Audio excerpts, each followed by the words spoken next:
What does Mohsin aspire to be in terms of, I know that you've always wanted to be somebody to provide solutions, and you are. You're somebody that wants to mastermind plans and strategies, and you are.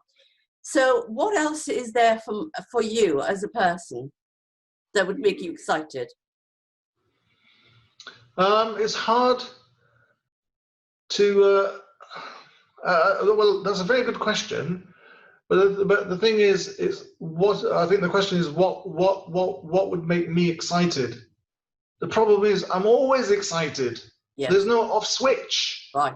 And for that reason, I do meditation, yoga, breathing, and all these type of things. I have very special support mechanisms, Tony Robbins, NLP, and all of that type of thing to help me calm down a little bit. You know, yeah. Because I'm always on the on switch. Even, you know, these boards behind me, you'll see them getting filled every 2 or 3 days. Yeah. And all I do is I fill.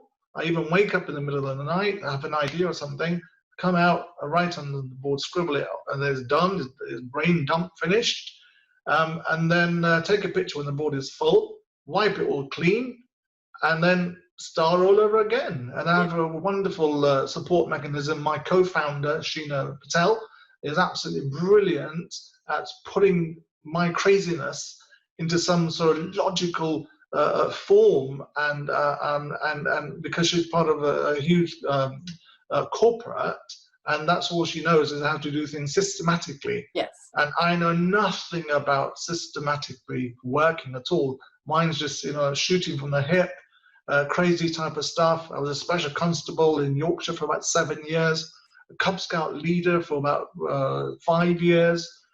So I'm a very hands-on person, you know, and I like to get involved rather than systemize and you know do things the right way.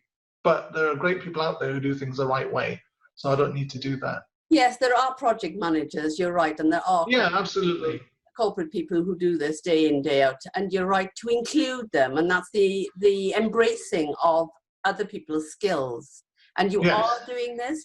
I want to talk about meditation for the final part of this. That's because I meditate, and the reason I meditate is the same reason as you meditate, is because of I'm highly wired, I'm high energy, and I was finding that as I get older, that needs to be lessened and tamed. And I came across Deepak Chopra's meditation, 21-day meditation. That started into a good practice. I then met Jay Shetty, who before he was in London for some time, and he was starting his meditation packages. Then he went to Arianna Huffington's post and would start his global meditations. And I still link with him on the current COVID ones. And then I met Gabby Bernstein, who equally does her meditation.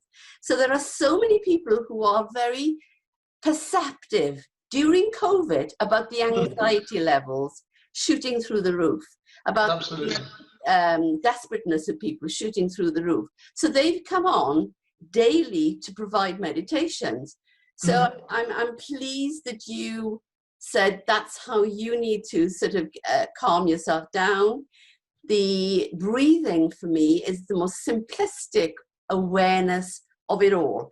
Because if, like I and you, are highly high energy, high adrenaline, we sometimes have erratic breathing or hyperventilating. And to become aware of when we are hyperventilating is essential to then go, I've got to slow my breathing down here. So when you come back to simplicity, Mohsin, that's for me is the most simplest thing, is how are you breathing at the minute? How do you feel? I mean, breathing is vital. I mean, I'm very fortunate. I'm very close to some woods as well. So I go for a morning kind of soak of nature as well.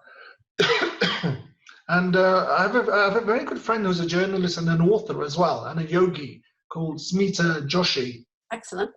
She's written a trilogy.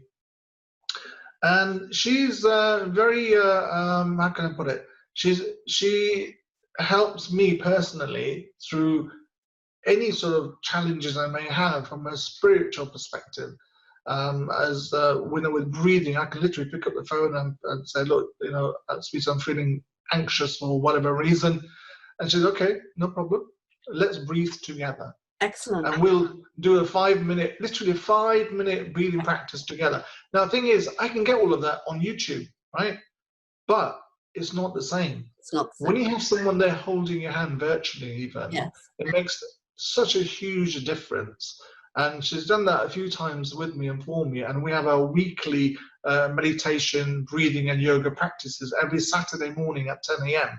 So if anyone wants to join, please, again, connect with me or Smita Joshi and join the Zoom. And it's it's for about 1.5 to 2 hours maximum, but she records her own meditation as well.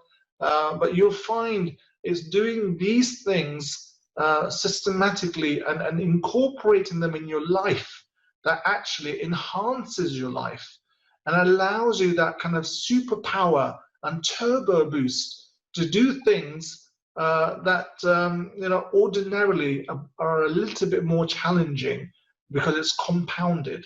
So you need that release to just calm down and then start to go back up again and calm down and go back up again. So that's what it really helps me personally to do these things: breathing, meditation, walking, countryside, oxygen, woods and forests, forest bathing, I think it's called. There's a word for everything nowadays. So you and I know it's just normal. Walking is normal, but there's a word for it now. Yes, and this is a cry for woodland and afforestation and trees to be planted because they provide oxygen, and it's something that we as a nation need to wake up to, because the planet, as you know, has woken up to it. The Amazon forest people have woken up to it, and we've got the lovely Dimbleby, who has these amazing planet programs on the BBC. I asked him to become Prime Minister. That's how passionate I am. Yes. That I wanted somebody like him to run for our prime ministerial position, because I do see him as being in touch with what is good for us. Yeah, more holistically, right? The wellness part of what we need as humanity. Yeah. Martin, I'm going to finish on that lovely note of being next to trees that are rich in oxygen. Beautiful. Being aware of how we breathe. Being aware of how human we all are, being aware that we can connect like you and I have done. And thank you so much for your work. Thank you for your time. Pleasure. And hopefully we can get you on at another point just to see where we are in terms of your project and your change ahead and your shout and your blue light. And they can all get this on your website. And I'd like you to say it again for the Carolyn Williams Show before you leave. Yeah, it's changeahead.org.uk. Yes. Excellent. Is there anything else you'd like to finish with? No, I think it's been a wonderful conversation. Thank you for inviting me to your show, and I look forward to future conversations online and offline as well, and keep our friendship flourishing. Thank you. And you will see the recording on all the platforms once I've edited with the lovely Ian Moncrief Macmillan, who does a wonderful job. And once I've done that, I can, if you have an area you'd like to post it to, just let me know and I'll make sure you get it. Absolutely helpful. Thank you very much. Enjoy the rest of your day. Thank you. You too. All the best. Thank you, Caroline. Bye-bye. Bye. See you soon. Bye-bye. Bye.